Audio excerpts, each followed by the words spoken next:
नमस्कार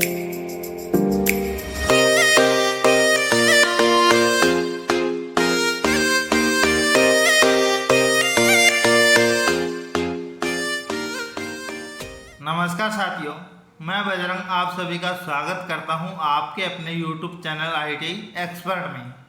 साथियों, हम हमारी पिछली कक्षाओं के अंदर ITI इंस्ट्रक्टर के जो पुराने क्वेश्चन पेपर है उनको सोल्व कर रहे थे और उसी क्वेश्चन पेपर को आगे बढ़ाते हुए आज हम इस क्वेश्चन पेपर का पार्ट बी अर्थात जो इलेक्ट्रिशियन थ्योरी के क्वेश्चन पूछे गए थे उन क्वेश्चनों के बारे में अध्ययन करने वाले हैं।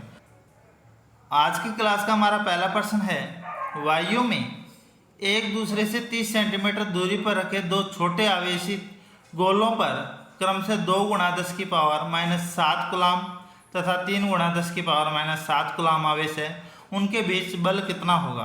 तो साथियों, कूलाम का नियम क्या कहता है, दो आवेशों के बीच का जो बल होता है वह दोनों आवेशों के गुणनफल के समानुपाती तथा उनके बीच की दूरी के वर्ग के व्युत्क्रमानुपाती होता है।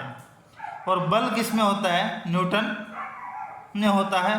तो साथियों, यहाँ पे मैं आपको बता देता हूँ कि हमारे पास आवेश दे रखा है, दूरी कितनी दे रखी है 30 सेंटीमीटर दे रखी है, तो उसे मीटर में बदल लेंगे 0.3 मीटर।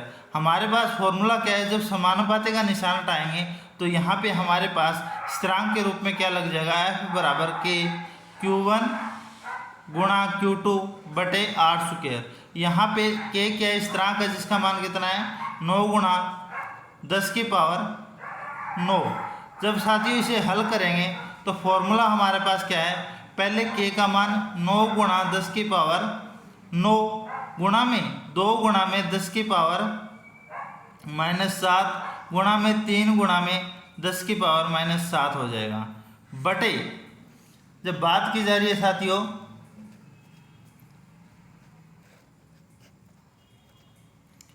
बटे हो जाएगा 0.3 गुणा में 0.3। अब यहाँ पे हमें सोल्व करना है साथियों, क्या आ जाएगा 9 गुणा में 2 3 कितना हो गया 6 गुणा में 10⁻9 है प्लस की और 10⁻14 क्या है माइनस की है। तो सॉल्व करेंगे तो कितना आ जाएगा 10⁻5 बटे 0.09। जब हम साथियों यहाँ पे दशमलव हटाएंगे तो ऊपर क्या हो जाएगा 100 लग जाएंगे। तो साथियों 9 से 9 कट गया, क्या बच गया 6 गुणा में ये है 10⁻2 प्लस की और 10⁻5 माइनस की, तो कितना आ जाएगा 10⁻3 न्यूटन। तो हमारे पास आंसर क्या आ जाएगा, ए ऑप्शन 6 × 10⁻3 न्यूटन हो जाएगा। इस तरीके से हम क्वेश्चन को सॉल्व कर सकते हैं। चलिए बढ़ते हैं हमारे अगले प्रश्न की तरफ। अगला हमारा प्रश्न है, कूलाम बल तथा गुरुत्वाकर्षण बल समान एक दूसरे का क्या करते हैं, पालन। तो मैं आपको बता देता हूँ साथियों, कूलाम का नियम या कूलाम का जो बल है और गुरुत्वाकर्षण का जो बल का मान है वो क्या होता है, एक व्युत्क्रम वर्ग के नियम का पालन करते हैं। क्या करते हैं, व्युत्क्रम वर्ग के नियम का पालन करते हैं। अब साथियों मैं आपको बता देता हूँ कि व्युत्क्रम नियम जो कूलाम के नियम का दो आवेशों के बीच या दो इकाइयों के बीच के बल का अनुमान लगाता है, परंतु यहाँ पे बात की जा रही है गुरुत्वाकर्षण बल। गुरुत्वाकर्षण बल केवल और केवल एक ही दिशा में अर्थात आकर्षण प्रकृति को, जब दो आवेश एक दूसरे को आकर्षित करते हैं तब यह कार्य करता है, परंतु कूलाम का नियम है वह दोनों आवेशों के बीच की दूरी अर्थात वह आकर्षण तथा एक दूसरे को धकेलने या प्रतिकर्षण दोनों के अनुसार कार्य करता है। तो कूलाम का नियम तथा गुरुत्वाकर्षण बल व्युत्क्रम वर्ग के नियम का पालन करते हैं। चलिए बढ़ते हैं हमारे अगले प्रश्न की तरफ। अगला हमारा प्रश्न है साथियों, एक या एक से अधिक विद्युत वाहक बल या ईएमएफ स्रोतों से युक्त जाल क्या कहलाता है। तो साथियों मैं आपको बता देता हूं, यहाँ पे हमें क्या कहा जा रहा है, एक या एक से अधिक विद्युत वाहक बल स्रोतों से, तो उस युक्त जाल को क्या कहते हैं, एक्टिव नेटवर्क या फिर सक्रिय जाल कहा जाता है। यहाँ पे भी हमारा क्या हो जाएगा, सही आंसर हो जाएगा। जैसे भी हमें क्या है जो वोल्टेज का जो हमें परिपथ है या धारा का जो परिपथ है उसे क्या कहते हैं, सक्रिय परिपथ कहते हैं। अब हमारे पास अगला हमारा प्रश्न क्या कहता है साथियों कि दो प्रतिरोध R1 व R2 का श्रेणी क्रम संयोजन का कुल प्रतिरोध 4.5 है और समांतर क्रम संयोजन में कुल प्रतिरोध 1 है, तो दोनों प्रतिरोध होंगे। तो साथियों हम इसे कैसे सोल्व करेंगे मैं आपको बता देता हूँ। हमें क्या दिया गया, R1 प्लस R2 कितना दे रखा है 4.5 और R1 गुणा R2 बटे R1 प्लस R2 अर्थात ये क्या हो जाएगा समांतर संयोजन, ये कितना दे रखा है 1। तो साथियों हम कह सकते हैं R1 गुणा R2 कितना हो जाएगा 4.5 हो जाएगा। तो साथियों यहाँ पे हमारे पास यहाँ से क्वेश्चन निकाल सकते हैं। R1 और R2 को जब जोड़ें तो 4.5 और जब गुणा भी करें तो 4.5, तो हमारे पास जो इसका आंसर आएगा सोल्व करने के बाद वो क्या आएगा साथियों 1 और 3 आएगा, क्योंकि 3 को जब गुणा करेंगे 1.5 से तो भी क्या आएगा 4.5 और 3 में 1.5 जोड़ेंगे तो भी क्या आएगा 4.5 आएगा। तो हमारा सही आंसर क्या आ जाएगा ऑप्शन सी। चलिए बढ़ते हैं हमारे अगले प्रश्न की तरफ। अगला हमारा प्रश्न क्या है साथियों, एक 100 वाट और 200 वोल्ट लैंप का प्रतिरोध क्या होगा। हमारे पास फॉर्मूला क्या है, P बराबर VI। यहाँ पे हमारे पास धारा नहीं है तो P बराबर क्या हो जाएगा V² बटे R हो जाएगा। R का मान निकालना है तो हो जाएगा V² बटे P। वोल्टेज कितनी है 200 गुणा में 200 बटे 100, 20 से 20 कट गई, 200 गुणा में 2 बराबर कितना आ जाएगा 400 ओम का प्रतिरोध, अर्थात सी हमारा सही आंसर हो जाएगा।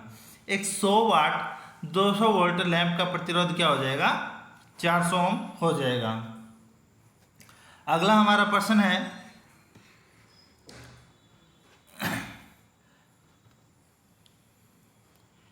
R बराबर रो गुणा में L बटे A, इस समीकरण में रो क्या प्रदर्शित करता है। साथियों ओम के नियम, जो ओम का नियम है उसमें या प्रतिरोध का जो नियम है वो क्या कहता है कि किसी चालक का प्रतिरोध उसकी लंबाई के समानुपाती तथा उसके वर्ग के व्युत्क्रमानुपाती होता है या कटाक्ष क्षेत्रफल के व्युत्क्रमानुपाती होता है।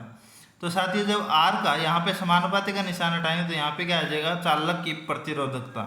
रो क्या है चालक की प्रतिरोधकता, तो सी हमारा सही आंसर हो जाएगा। ये प्रतिरोधकता किसका उल्टा होता है साथियों, विशिष्ट चालकता का, या उसे क्या कह सकते हैं विशिष्ट प्रतिरोध भी कह सकते हैं, जिसे ओम सेंटीमीटर में प्रदर्शित करते हैं। अगला हमारा प्रश्न है किसी कार की संचालक बैटरी का विद्युत वाहक बल 12 वोल्ट है, V क्या है 12 वोल्ट, और बैटरी का आंतरिक प्रतिरोध 0.4 ओम है, तो बैटरी से ली जाने वाली धारा क्या होगी। तो साथियों V बराबर IR होता है, तो यहाँ पे हमारे पास क्या निकालना, I निकालता है तो V बटे R। वोल्टेज कितनी है 12 बटे 0.4। तो साथियों जब हम दशमलव हटाएंगे तो यहाँ कितना हो जाएगा 120, 4 से काट दिया 4 दिए, हमारे पास 30 एम्पीयर क्या आ जाएगा मान, तो डी हमारा सही आंसर आ जाएगा। इसके बाद अगला हमारा प्रश्न क्या कहता है, 3 ओम मान के 3 प्रतिरोध एक त्रिभुज के रूप में जुड़े हैं, तीनों के किन्हीं दो शीर्षों के बीच बल क्या होगा। तो साथियों यहाँ पे हमारे पास एक त्रिभुज के रूप में, जैसे ये त्रिभुज है हमारे पास A B C, यहाँ पे 3 प्रतिरोध जुड़े हैं, जैसे एक हो गया ये, दूसरा और तीसरा। तो साथियों जैसे B और C के बीच के अंदर हमें क्या निकालना है, मान निकालना है। तो यहाँ पे जब त्रिभुज का नियम होता है तो 2 प्रतिरोध को समांतर क्रम में तथा 2 प्रतिरोधों को श्रेणी क्रम में तथा 1 प्रतिरोध को क्या करेंगे समांतर क्रम में जोड़ के इसे सोल्व करेंगे। तो 2 का मान जैसे 2 3 के है तो श्रेणी में उनका कितना हो जाएगा 6 ओम, और दूसरा कितना हो जाएगा, अर्थात एक 6 ओम का और एक 3 ओम का 2 प्रतिरोध किस में जुड़े हैं, हमारे पास समांतर क्रम में जुड़े हैं। तो साथियों 1/RT बराबर 1/6 प्लस में 1/3, 6 आ गया लघुत्तम, 1 प्लस में 3 दुए, तो साथियों 6/3 अर्थात 2 हमारे पास क्या आ जाएगा, इसका सही आंसर आ जाएगा। चलिए बढ़ते हैं हमारे अगले प्रश्न की तरफ। अगला हमारा प्रश्न है, निम्न में से कौन से लैंप का कमरे के तापक्रम का न्यूनतम प्रतिरोध होगा। अगर साथियों हमारे पास फॉर्मूला है प्रतिरोध का R बराबर V²/P। जब साथियों वोल्टेज समान हो, यहाँ पे चारों में क्या है, वोल्टेज समान है, तो जब परिपथ के अंदर वोल्टेज समान हो तो जितने अधिक वाट का लैंप होगा उसका प्रतिरोध क्या होगा, उतना ही कम होगा। तो यहाँ पे 200 वाट का लैंप क्या है, सबसे अधिक वाट 200 वाट का है, तो उसका प्रतिरोध भी क्या होगा, निम्न होगा। तो ये भी आप ध्यान रखना, इस फॉर्मूले से आप निकाल सकते हो। यहाँ पे वोल्टेज 220 गुना 220/200 का डिवाइडेशन करना, सबसे कम प्रतिरोध आ जाएगा। अगला हमारा प्रश्न है 2 ओम, 4 ओम और 5 ओम के प्रतिरोध समांतर क्रम या पार्श्व क्रम में संयोजित है, कुल प्रतिरोध निकालें। तो 1/RT बराबर 1/R1 प्लस में 1/R2 प्लस में 1/R3। यहाँ पे 1/RT आ गया 1/2 प्लस में 1/4 प्लस में 1/5। साथियों जब लघुत्तम लेंगे तो कितना आ जाएगा, 20 लघुत्तम आ गया, 10 दुए 20, 500 के 20 और प्लस में यहाँ पे 500 के 20 आ गया। तो 1/RT का मान कितना आ गया, 19/20 आ गया। जब हम क्या करेंगे, यहाँ पे RT का मान निकालेंगे तो संख्या पलट जाएगी, 20/19 अर्थात D हमारा क्या आ जाएगा, सही आंसर आ जाएगा और इकाई इसकी क्या हो जाएगी, ओम हो जाएगी। अगला हमारा प्रश्न है, किसी पदार्थ के विशिष्ट प्रतिरोध की इकाई क्या है। तो साथियों हमारे अभी फॉर्मूला पढ़ा है R बराबर ρL/A। तो यहाँ पे रो हमें निकालना है, तो रो का मान R गुणा में A/L। प्रतिरोध ओम वर्ग क्या आएगा, जैसे सेंटीमीटर है तो सेंटीमीटर गुणा में सेंटीमीटर, क्योंकि किसी कटाक्ष क्षेत्रफल अर्थात वर्ग क्या आएगा, सेंटीमीटर गुणा सेंटीमीटर, और लंबाई किसमें, सेंटीमीटर में। 1 सेंटीमीटर से 1 सेंटीमीटर किया क्या आ जाएगा, ओम। सेमी हमारे पास क्या आ जाएगा, विशिष्ट प्रतिरोध का या विशिष्ट प्रतिरोध की इकाई आ जाएगी, सी हमारा सही आंसर हो जाएगा। अगला हमारा प्रश्न है, किसी धातु के एक समान चालक का प्रतिरोध किसके अनुक्रमानुपाती, अर्थात यहाँ पे देख लेते हैं डायरेक्टली प्रोपोर्शनल अर्थात समानुपाती की बात की जा रही है। तो एक चालक का प्रतिरोध लंबाई के समानुपाती होता है, तो बी हमारा सही आंसर हो जाएगा। अगर कहा जाता है इनडायरेक्टली प्रोपोर्शनल टू अर्थात व्युत्क्रमानुपाती, तो चालक का प्रतिरोध उसके कटाक्ष क्षेत्रफल के व्युत्क्रमानुपाती होता है। चलिए बढ़ते हैं हमारे अगले प्रश्न की तरफ। अगला हमारा प्रश्न है बिल्कुल आसान सा सवाल और कई बार भर्ती परीक्षा में पूछा जा चुका है। 100 ओम और 100 प्रतिरोध, 100 ओम के 100 प्रतिरोध समांतर क्रम में जुड़े हैं, इनका तुल्य प्रतिरोध क्या हो जाएगा। तो साथियों जब समांतर एक ही मान के अनेक प्रतिरोध समांतर क्रम में जुड़े हो तो उनका कुल प्रतिरोध क्या आ जाएगा, एक प्रतिरोध का मान बटे n हमारे पास कितने प्रतिरोध जुड़े हैं। तो साथियों एक प्रतिरोध का मान कितना है 100 और प्रतिरोधों की संख्या कितनी है 100, तो 100 से 100 कट के क्या आ जाएगा 1 ओम हमारे पास क्या आ जाएगा, इसका तुल्य प्रतिरोध आ जाएगा। अगला हमारा प्रश्न है 64 नंबर, किरचॉफ का संधि नियम किसके संरक्षण के नियम पे आधारित है। तो मैं आपको बता देता हूँ साथियों कि किरचॉफ का जो संधि नियम है वो आवेश संरक्षण के नियम पे आधारित है, तो सी हमारा सही आंसर हो जाएगा।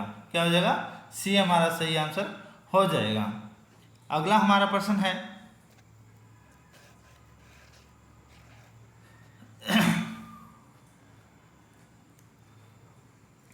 किसी परिपथ में बंद परिपथ या बंद पथ के चारों ओर वोल्टता का बीजीय योग क्या होता है?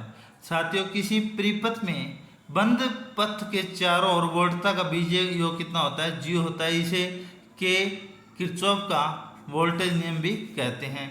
अगला हमारा प्रश्न है,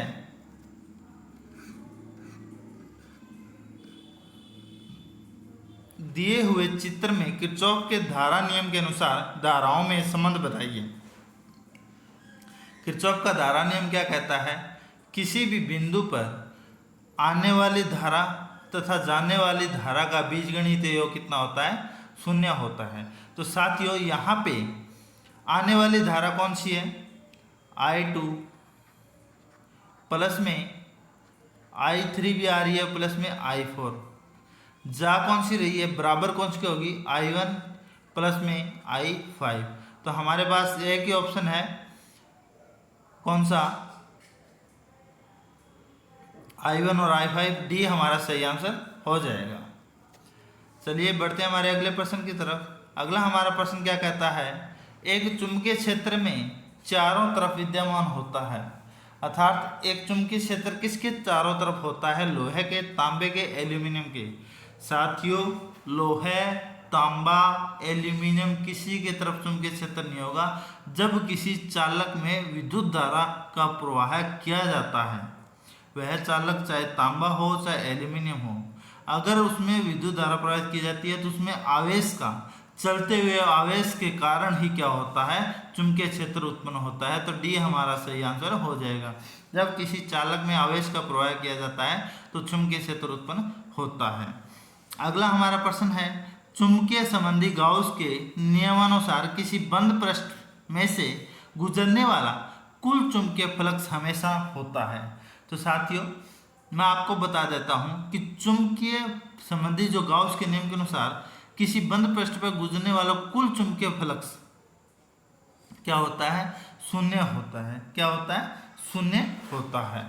अगला हमारा प्रश्न है, डीसी जनरेटर के लिए यदि स्थिर हानियां और चल हानियां, तांबर हानियां और लोहे हानियां जब तुल्य हो या बराबर हो तो दक्षता क्या होगी? तो दक्षता क्या होती है?